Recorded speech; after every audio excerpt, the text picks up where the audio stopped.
저는요 오늘 본문 두 본문이에요. 시편 24편 3절에서 4절, 그리고 마태복음 5장 13절에서 16절, 이 말씀을 가지고 여호와의 산에 오를 자 누구인가, 여호와의 산에 오를 자 누구인가, 이런 말씀의 제목을 가지고 함께 은혜를 나누겠습니다. 우리는요 살아가면서 수많은 질문과 그 질문의 답을 찾기 위해서 온갖 노력을 하면서 살아가고 있습니다. 그리고 그런 질문의 답을 찾아가면서 어떤 인생의 목적과 그 이유를 발견하기도 하고 또 살아가는 방식을 조정하기도 합니다. 그런 질문의 특징은 그런 거죠. 바로 내가 지금 가장 관심 있는 거에 우리는 인생의 질문을 던지고 있다는 거예요. 그렇다면 여러분들은 지금 인생에 어떤 질문을 던지면서 지금 살아가고 계십니까? 여러분들의 관심은 어디에 있나요? 어떤 사람은요 어떻게 하면은 인생의 실패를 경험하지 않을까, 이런 질문 던지기도 하고요. 어떻게 하면 사람들과의 관계를 잘 할 수 있을까? 어떻게 하면 다이어트에 성공할 수 있을까? 어떻게 하면은 열등감을 버릴 수 있을까? 어떻게 하면은 낮은 자존감을 회복할 수 있을까? 어떤 사람은 어떻게 하면은 결혼할 수 있을까? 건강할 수 있을까? 여러 가지 수많은 질문을 우리는 인생에 던지고 있습니다. 그런데요 오늘 우리가 함께 읽은 이 시편을 보게 되어지면 다윗이 자신의 그 삶의 가치관을 대변할 만한 아주 중요한 질문을 하나 던지고 있다라는 거죠. 먼저 우리가 3절 말씀을 보게 되어지면 이렇게 질문을 던집니다. 같이 읽어볼까요? 여호와의 산에 오를 자 누구며 그 거룩한 곳에 설 자가 누군고?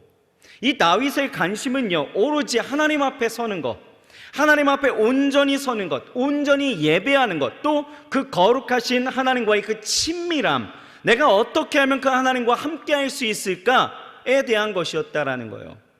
여러분들도 그렇죠? 우리도 그렇잖아요. 정말 하나님 만나길 소망하고, 아멘이신가요? 네, 그래서 지금 예배에 나오셨잖아요. 그죠? 날마다 하나님과 동행하며 기쁨과 즐거움으로 주와 교제하는 것, 그래서 우리 날마다 큐티도 하고 말씀도 읽고 생활 가운데 적용하면서 살아가려고 하고, 이것이 우리의 소망이고 이것의 답을 찾아가는 것이 우리의 삶의 목표가 되었고, 이것이 지금 우리가 하고 있는 신앙생활이었다라는 거예요. 그런데 먼저 이 질문의 의도를 우리는 잘 파악해야 되는 것이요, 여호와의 산에 오를 자 누구며 그 거룩한 곳에 설 자가 누군고, 이 질문의 의도를 보면 하나님 앞에 나아가는 자, 하나님이 만나주신 사람은 하나님 앞에 하나님의 그 분명한 기준이 있다라는 거예요. 어떤 기준이요? 이 질문의 답을 다윗은 이렇게 이야기합니다. 4절입니다. 같이 읽어볼까요? 곧 손이 깨끗하며 마음이 청결하며 뜻을 허탄한 데 두지 아니하며 거짓 맹세치 아니하는 자로다.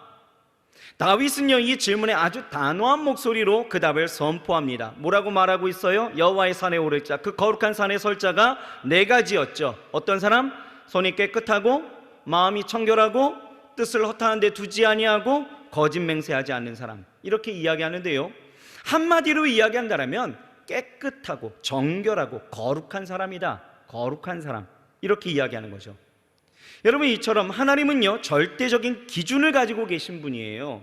오늘 다른 본문인 이 마태복음 5장을 보면 이 본문의 바로 앞의 내용이요 팔복입니다. 팔복, 산상수훈이죠. 팔복이에요. 이 팔복을 보면 그렇습니다. 예수님께서 이 팔복을 말씀하실 때에도 하늘의 복을 받는 사람은요 어떤 사람? 분명한 기준이 있다는 것을 우리에게 제시하고 있어요. 팔복 이렇게 시작하죠. 심령이 가난한 자, 또 애통한 자, 온유한 자는 복이 있나니, 의에 줄이고 목마른 자는 복이 있나니, 긍휼히 여기는 자는 복이 있나니, 마음이 청결한 자는 복이 있나니, 화평케 하는 자는 복이 있나니, 의를 위하여 핍박을 받는 자는 복이 있나니, 주를 인해서 핍박받는 자는 복이 있다라고 그렇게 명확한 조건을 제시하신 것처럼 여호와의 산에 오를 자, 그 거룩한 곳에 설 자는 누구냐라고 이야기했을 때 그 분명한 하나님의 기준이 있다라는 것을 우리에게 보여주고 있다라는 거예요. 누구입니까? 거룩함, 그 깨끗한 사람을 이야기하는 거예요.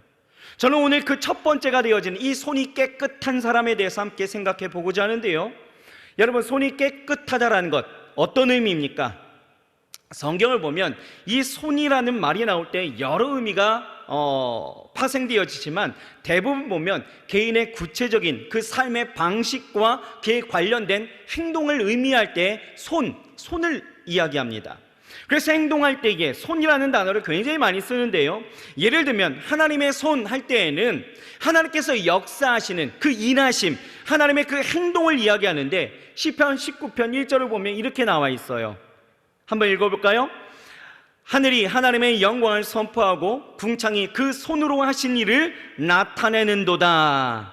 그 손으로 하신 일, 즉 하나님이 행하신 그 행동을 이야기하고 있죠.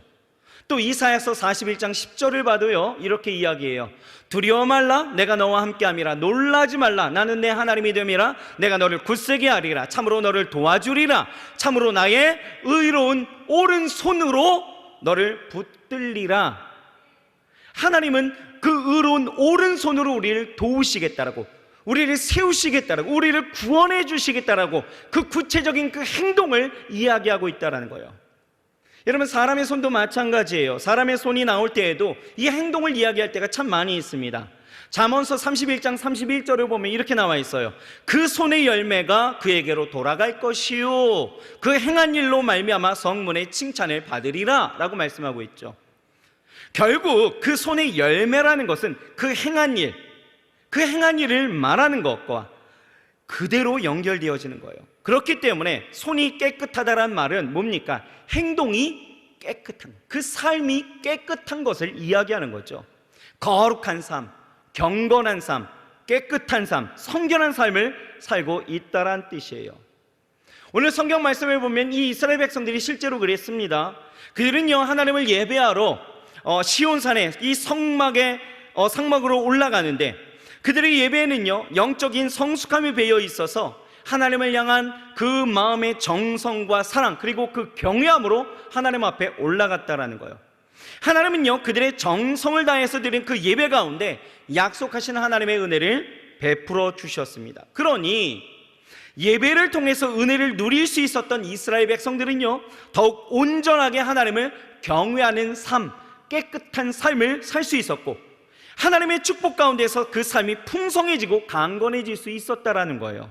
다시 말해서 깨끗한 손, 즉 저들의 정결하고 거룩한 삶으로 하나님을 예배했고요, 그 예배를 하나님은 기뻐하시면서 은혜를 베풀어 주셨고, 이스라엘은 그 은혜로 기뻐하면서 더욱 진실하게 그 온전한 마음으로, 경외하는 마음으로 하나님 앞에 깨끗한 삶을 살았다라는 거예요.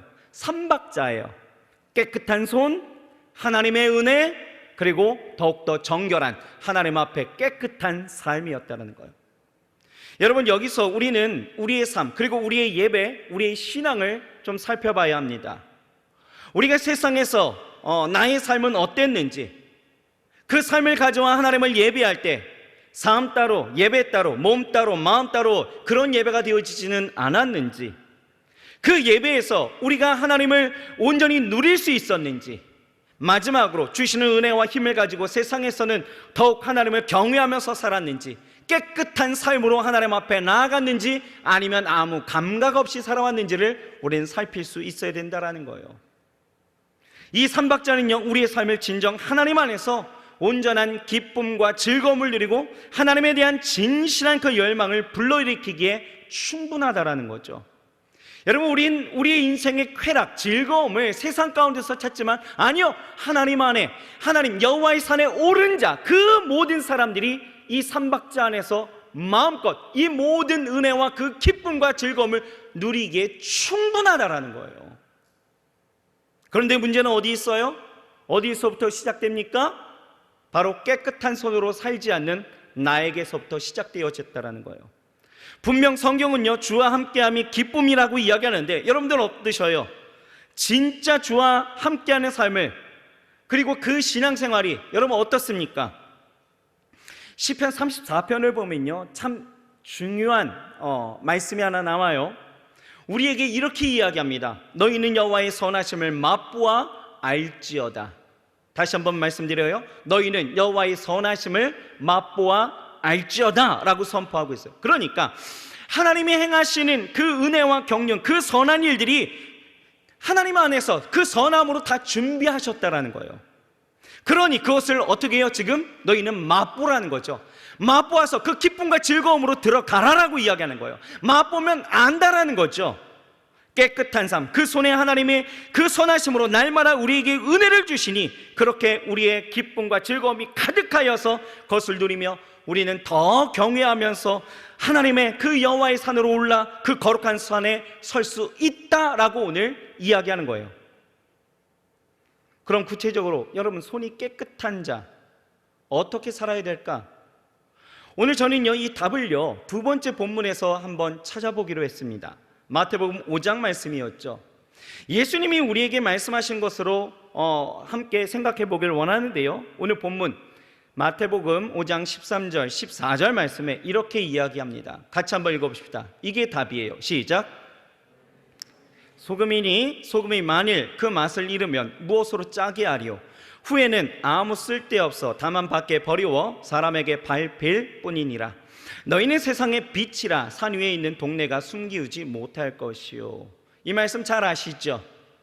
빛과 소금, 그죠? 잘 압니다. 이 말씀은요, 깨끗함에 관한 말씀이에요. 소금이라는 이미지, 빛이라는 그 이미지에는 거룩, 경건, 정결, 성결, 이 깨끗함의 의미가 굉장히 크다라는 거죠.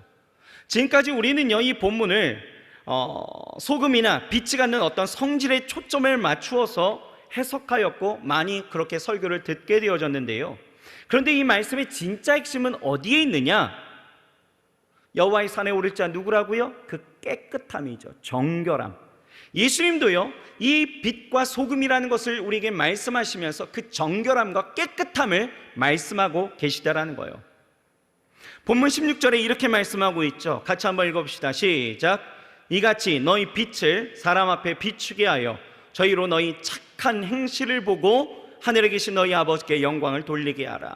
너희 착한 행실. 이 말씀은 소금이 맛을 내는 것과 빛을 비추는 것은 거룩, 경건, 그리고 깨끗함과 성결의 그 행실, 그 착한, 그 거룩하고 그 착한, 깨끗한 그 행실의 문제다라는 거예요. 세상에 살면서 깨끗한 행동, 올바른 행동으로 거룩하고 경건하고 성결한 그리스도인의 삶을 살라라는 것을 우리에게 말씀하고 있는 거죠. 그러니 여호와의 산에 오를 자 누굽니까? 깨끗한 삶을 살아가는 자, 즉 빛과 소금의 역할을 감당하며 그것을 삶으로 살아내는 사람이 여호와의 산에 올라 그 기쁨과 즐거움에 참여하고 하나님이 주시는 은혜 가운데에서 더욱더 경외함으로 하나님 안에 살 수가 있다라는 것입니다.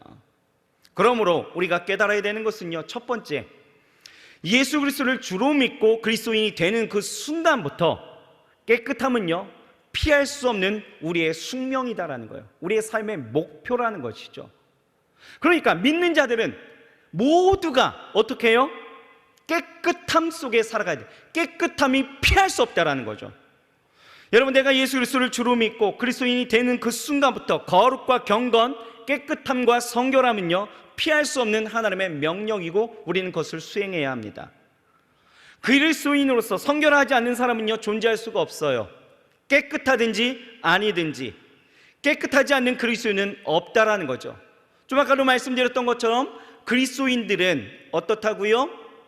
예수님께서는 그 모든 것에 분명한 조건과 분명한 것들이 있는 것처럼 여러분, 절대로 가운데 중간은 없습니다. 우리가 깨끗하든지 그렇지 않든지, 깨끗하지 않는 그리스도인, 이건 말이 안 된다는 거 없습니다. 그런데도 왜 우리는 많이들 착각하는 것이요, 예수 믿으면서도 세상에 즐기는 것, 세상적인 방법들, 세상 가운데서 가지고 있었던 삶에 추구하는 어떤 가치관들, 더럽고 추로한 것들, 이 모든 것들을 그냥 함께 적당히 그냥 같이 갈 수 있다라고 착각하고 있다라는 거예요. 그래도 별 상관없다라는 거죠. 다만 그냥 내가 하나님 앞에 나와서 예배하면 되는 것이고, 다만 내가 그냥 하나님 앞에 나와서 기도하면 된다라고 생각할 뿐이지, 내가 깨끗한 삶으로 내가 살아가야 된다는 열망, 여러분 그거 많이들 갖고 있지 않다라는 거죠. 그런데요, 오늘 성경은 우리에게 이야기하는 것이 여호와의 산에 오를 자 누구인가라고 이야기했을 때에 그것은 깨끗한 소금과 빛의 역할을 감당하는 하나님의 절대적인 기준이 있는 사람들이다라는 거예요. 물론 여러분 생각해 보면 과정 중에는 그럴 수도 있죠. 적당히. 저는 이것을 이렇게 표현하고 싶어요. 공사 중인 그리스도인이다. 공사 중인 그리스도인. 공사 중이라는 거죠. 여러분 공사 중인 데를 이렇게 지나다녀 보신 적 있으시죠? 예. 공사 중인데 어떻습니까? 공사 중에는요 더럽고 추잡한 거 다 있을 수 있어요. 그렇지 않습니까? 세상적인 습관, 잘못된 욕심, 가치관, 해결 안 된 죄들, 그런 것들 다 나타날 수 있어요. 그러나 우리가 반드시 기억해야 될 것은 공사 중인 것은 좋아요. 하지만 공사는요 발전이 있어야 된다는 거죠. 제가 살고 있는 동네가요 싱크홀로 굉장히 유명한 동네입니다. 고운수 배관이 파손으로도 굉장히 유명하죠. 인명사고가 나고 저희 집 바로 옆에예요. 그런데 요즘 또 공사가 한창이더라고요. 한 3달 정도 된 것 같은데 답답한 것은 공사가 진척이 없어요.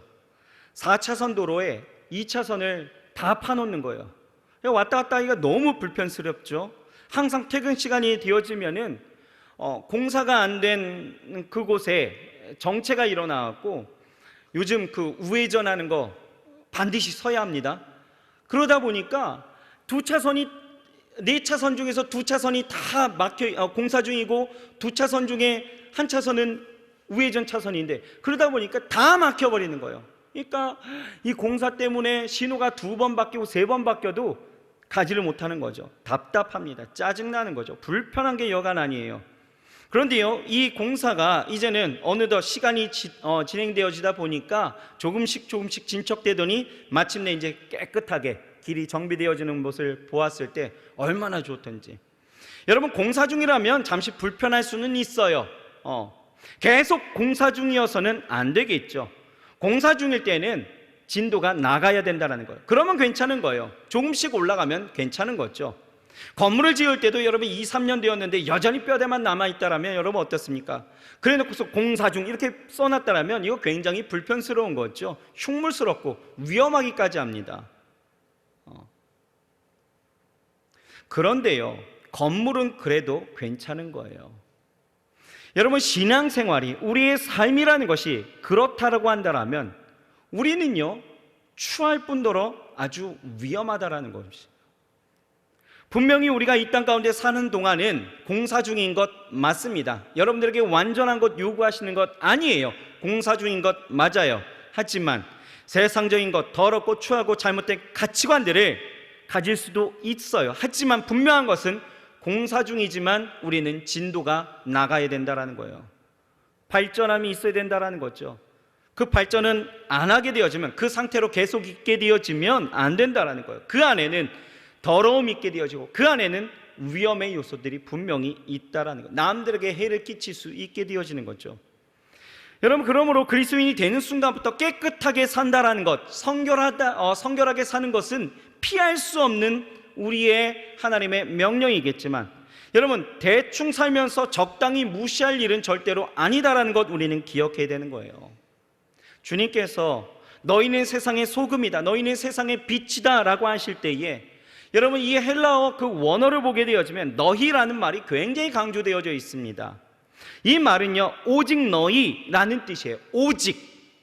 그러니까 세상이 어떻게 돌아가고 세상의 풍조가 어떻게 변한다 할지라도, 세상이 다 괜찮다라고 말한다 할지라도 이 정도면 괜찮지라고 생각하며 합리화시키며 나아갈지 몰라도 너희만은, 오직 너희만은 소금과 빛으로 살아야 된다라고 말씀하시는 것과 같은 거예요.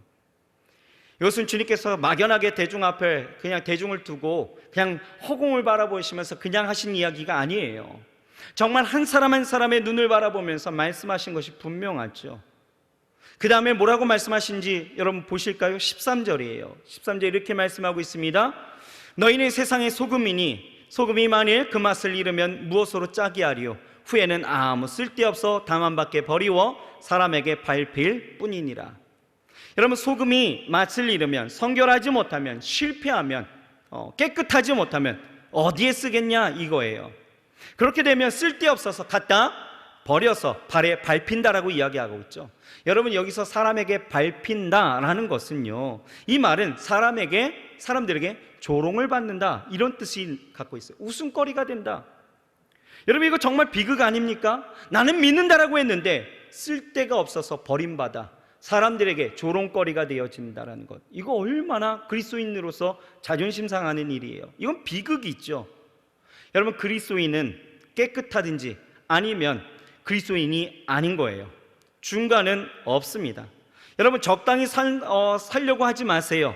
적당히 살면 된다라고 생각하지 마십시오. 우리는 끝없이 깨끗함을 위해서 싸우면서 결단해야 되는 거예요. 과거에 추하게 살았더라도 상관없어요. 지금부터, 그 믿는 순간부터, 이 말씀이 내 안에서 역사되어지는 그 순간부터 우리는 깨끗함을 향하여서 타협하지 아니하고 이제 달려가는 것입니다. 절대 타협할 일이 아니다라는 거죠. 그러므로 이 깨끗함을 바라보면서 살아가십시오. 깨끗한 삶을 살아가십시오. 여러분, 공사 중일 수는 있지만 여러분, 발전되는 공사 중이었으면 좋겠고요, 깨끗함을 향하여서 나아갈 수 있는 저와 여러분들이 되어야 할 줄 믿습니다. 두 번째는요, 깨끗함은 자기 자신에게서 끝나는 문제가 아니라 온 세상을 향한 영향력이 되어진다라고 이야기하는 거예요. 오늘 성경을 보면 분명히 주님은요, 이 소금에 대해서 뭐라고 이야기하느냐 하면 세상의 소금이다 라고 이야기하죠. 또 빛에 대해서도 그냥 빛이다 라고 이야기하지 않고 세상의 빛이다 라고 이야기하죠. 세상에. 이 말의 의미를 우리는 잘 새겨야 합니다. 그냥 소금이나 빛이 아니라 세상의 소금, 세상의 빛이라는 거죠. 그러면서 이 세상의 소금에 대해서 13절에 뭐라고 이야기하냐면 무엇으로 짜게 하리요? 무슨 얘기예요? 영향력이에요. 영향력. 또 14절 말씀을 보게 되어지 14절 15절 말씀을 보게 되어지면 빛에 대해서는 뭐라고 이야기하느냐? 너희는 세상의 빛이라 산 위에 있는 동네가 숨기우지 못할 것이요 사람이 등불에 켜서 말 아래 두지 아니하고 등경 위에 두나니 이러므로 집안 모든 사람에게 비추느니라 라고 말씀하고 있어요. 동네가 숨기우지 못한대요. 집안 모든 사람에게 비춰진다라는 거죠. 무엇입니까? 영향력이죠. 주님께서 이렇게 말씀하시는 것은 바로 이것이 너 혼자만의 문제는 아니야 라고 말씀하시는 거예요. 신앙생활 깨끗이 산다라는 것, 이것이 그냥 너 혼자만의 결단과 너 혼자만의 문제가 아니다라는 거예요. 내 삶은 내 혼자만의 삶이 아니다라는 거죠. 다시 말해서 내 모든 일과 행동이 세상에 영향이 되어진다라고 말씀하시는 거예요. 주변에 영향을 끼친다라는 거예요. 그것이 바로 크리스찬, 그리스도인이다 라고 이야기하시는 거죠. 그래서 우리는요, 우리의 이름이나 직분 앞에 이 그리스도인, 크리스찬이라는 이름이 붙어 있다라는 거예요. 암묵적으로 내게 보이지 않고 내가 그것을 주장하진 않지만 여러분, 이것은 우리 앞에 분명히 붙어 있는 우리의 네임, 이름이 되어졌다라는 거죠. 자, 그렇다면 여러분, 지금 여러분들이 한번 실현해 보는 거예요. 어떻게? 자기 이름을 넣어 보시는 거죠. 그리스도인 강희원 이렇게 하시는 거예요. 제 이름 대지 마시고 여러분들 이름 대세요. 아셨죠? 시작. 뭐 이렇게 자신감이 없으십니까? 다시 한번 시작. 자, 세일이 크게 한번 해보는 거야. 대표로 시작. 왜 너 이름 안 돼? 김세일. 좋습니다.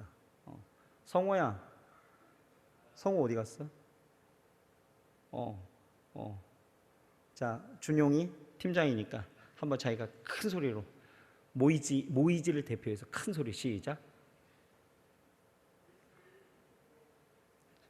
그리스도인은 크게 하는데요, 희한하게 자기 이름을 작게 하는 이유는 뭘까요? 다시 한번 여러분들 저 같이 한번 해봅시다. 시작. 그리스도인 강희원. 네, 이게 우리의 이름이에요. 우리는 그리스도인이 되는 그 순간부터 내가 하든 안 하든, 내가 뭐 어찌하든 안 하든 간에 우리는 이미 그리스도인으로서 영향력을 끼치는 사람이 되었다라는 거죠. 만약 그렇지 못하다면 우리는 가짜예요. 내가 그리스도인인데 나 혼자 잘 먹고 잘 살겠다라고 한다면 그거 가짜입니다. 우리는 영향력을 주게 되어져 있는 거예요. 나 혼자면 잘 믿으면 되겠지? 여러분, 착각입니다. 혼자 잘 믿는 것은요, 없어요. 우리는 주변에 영향을 끼치면서 살게 되어져 있다라는 거예요. 그런데 그 영향력은 어디에 기초하고 있느냐? 바로 깨끗함이다라는 거죠. 내가 깨끗한 그 삶을 살아가게 되어질 때에 우리는 그리스도인으로서 이 세상 가운데에서 빛을 비추고 소금이 되어지는 영향력을 끼치게 되어진다라는 거예요. 여러분, 아무리 대단한 사역을 하고요, 대단한 능력을 가지고 있다라고 해도 그 사람 가운데서 깨끗하지 못하다라면 여러분, 아무 소용없다라는 거 아십니까? 그렇게 살면 영향력도 없어요. 그리스도인이라는 이름을 가지고 있지 않다라는 거죠. 오히려 예수 그리스도의 그 십자가를 맞게 되어진다라는 거예요. 예를 들어서 생각해 보면 이런 거예요. 제가 상담을 하다 보니까요, 우리 청년들 중에 이런 이야기를 하는 지체를 만났어요. 자기는 시험 들어서 교회 못 나오겠대요. 왜 그러니? 그랬더니 그 친구가 하는 말이 자기 구역장이 구월동에서 술 먹던 모습을 봤다라는 거예요. 그래서 교회를 못 나오겠대요. 뭡니까? 영향력이죠. 또 어떤 친구는요, 믿는 부모님 때문에 자기는 못 믿겠대요. 그건 또 무슨 이야기야? 라고 했더니 이 친구가 하는 이야기가 부모님이 교회에서는 사랑 그렇게 이야기하시는데 집에서는 자기를 막 학대하고 때린다라는 거예요. 그러니 그런 부모님 아래서 내가 무슨 하나님을 믿겠냐 이거죠. 또 어떤 사람은요, 자기 직장 상사가 또 회사 사장이 믿는 사람이라고 이야기한대요. 뭐 교회 장로라고 이야기하고 교회 집사라고 이야기한대요. 근데 그 사람이 하는 짓을 보니까 못 믿겠다라는 거예요. 부정과 비리와 정직하지 못한 것과 깨끗하지 못한 그 모습. 그래서 저 사람이 믿는 하나님이라면 자기는 안 믿어도 괜찮겠다라고 이야기했다라는 것이죠. 여러분, 이게 얼마나 큰 비극입니까? 여러분, 우리가 정말 그리스도인이라면 우리는 그 영향력을 끼칠 수 있어야 됩니다. 내가 그 영향력을 끼치려고 노력하지 않아도 여러분, 이미 세상은 우리를 보면서 그 깨끗함 속에서 영향력을 받게 되어져 있다라는 거예요. 어떻게 살아가시겠느냐 이 말이 있죠. 내가 정말 그리스도인인지 아닌지를 좀 보시라는 거예요. 여러분, 세상의 소금으로서의 삶은 그렇다면 무엇일까요? 세상에서 소금으로 산다라는 건요, 다른 것 아닙니다. 딱 하나, 부패하지 않는 거예요. 깨끗한 거죠. 부패하지 않는 깨끗함이에요. 이번 선교바자회를 하면서요, 우리가 콩국을 했었죠. 그런데 집에 두고 월요일 아침에 이제 하루가 지났어요. 주일날 우리 바자회 했고 하루가 지나갔고 집에서 이제 콩국을 아침에 좀 마시려고 이렇게 한 잔 마셨더니 너무 맛있는 거예요. 안 사신 분들 있죠? 모르실 거예요. 정말 맛있어요. 그래갖고 정말 맛있다 하고 이제 그걸 다시 냉장고에 두고 이제 저녁에 다시 한 잔 마시고 잘까? 해갖고 그걸 또 한 잔 딱 마시는데 이게 웬일입니까? 시큼한 거예요. 그래갖고 얼른 사모님에게 마셔보라고 했어요. 뭐 이건요, 제가 뭐 이렇게 같이 죽자 뭐 이런 건 아닙니다. 당신이 한번 먹어봐, 난 잘 모르겠어.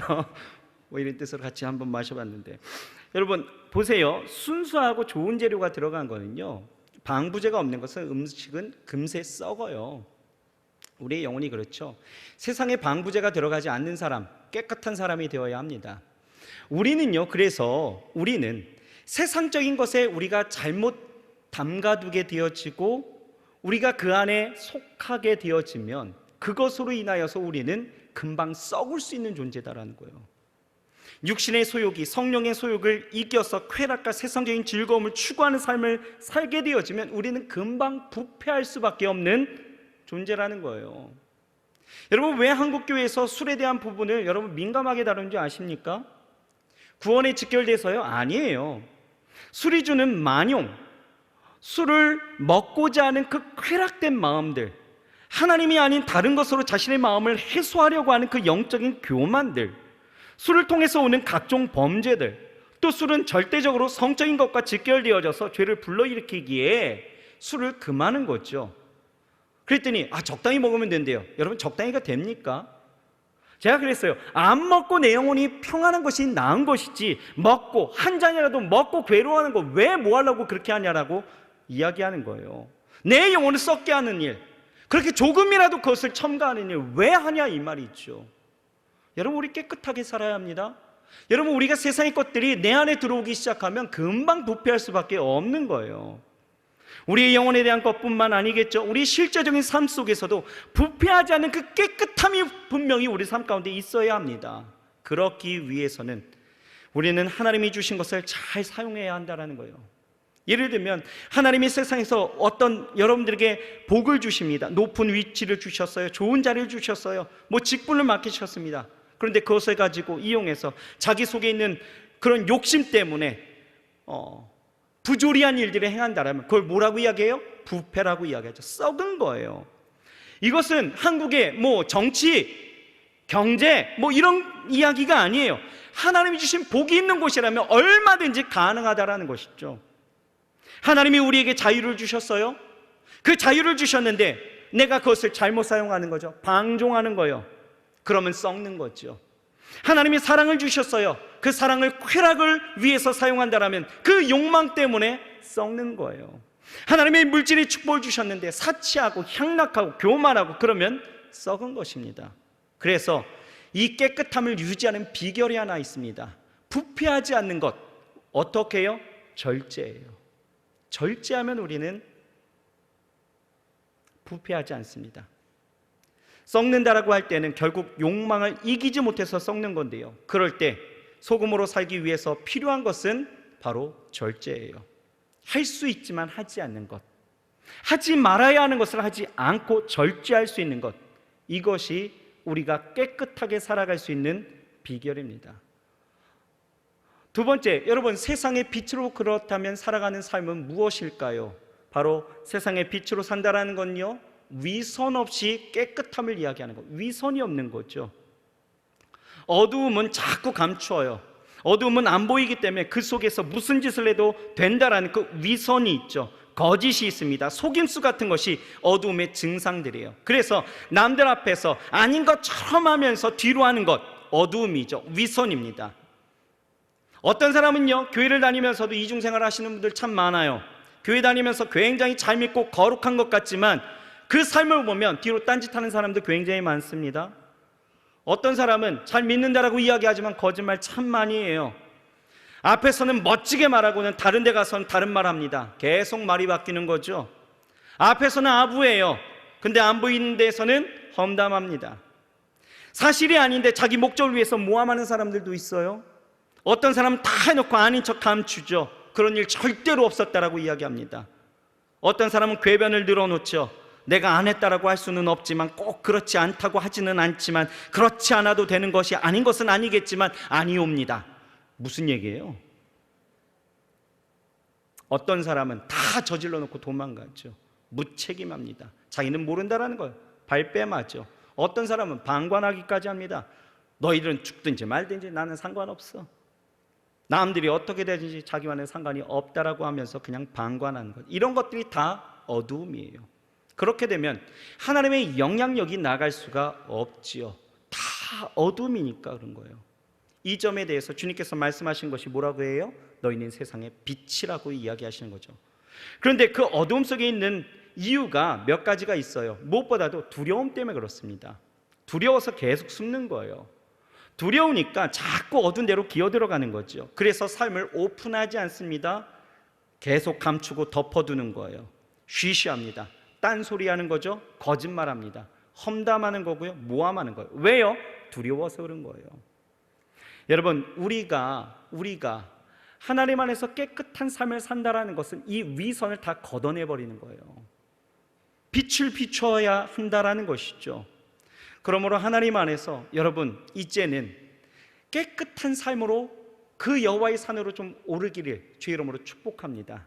우리 사랑하는 청년들이요, 이 거룩한 하나님을 향한 그 갈망 앞에서 이 세 가지의 이 것들을 좀 행하면서 정말 하나님 안에서의 그 기쁨과 즐거움을 만끽하면서 살기를 소망합니다.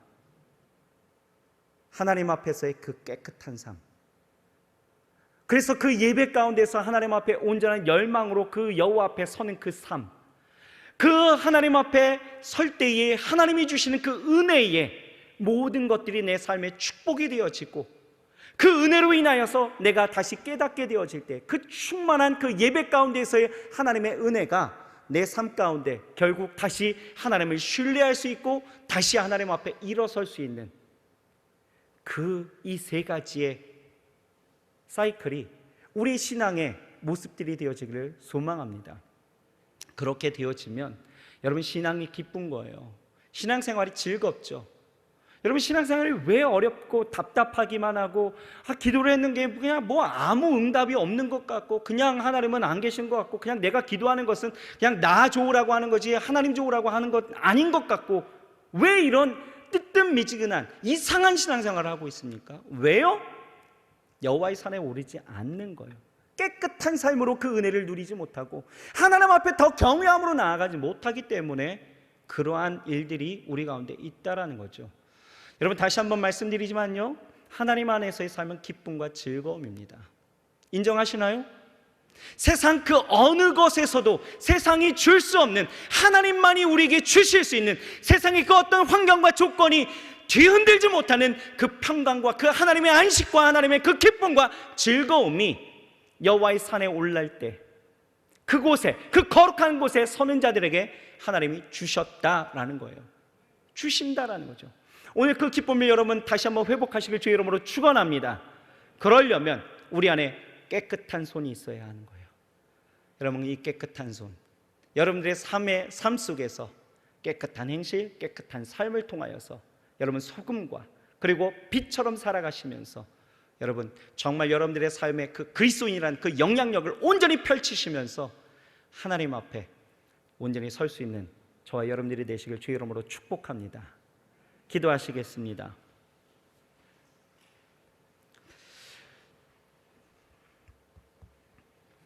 하나님 감사합니다. 오늘 우리에게 말씀하십니다. 여호와의 산에 오를 자 누구고 그 거룩한 곳에 설 자가 누구인가? 손이 깨끗한 자라고 말씀하고 있습니다. 정결한 삶, 그리고 깨끗한 삶으로 하나님 앞에 나아가는 자.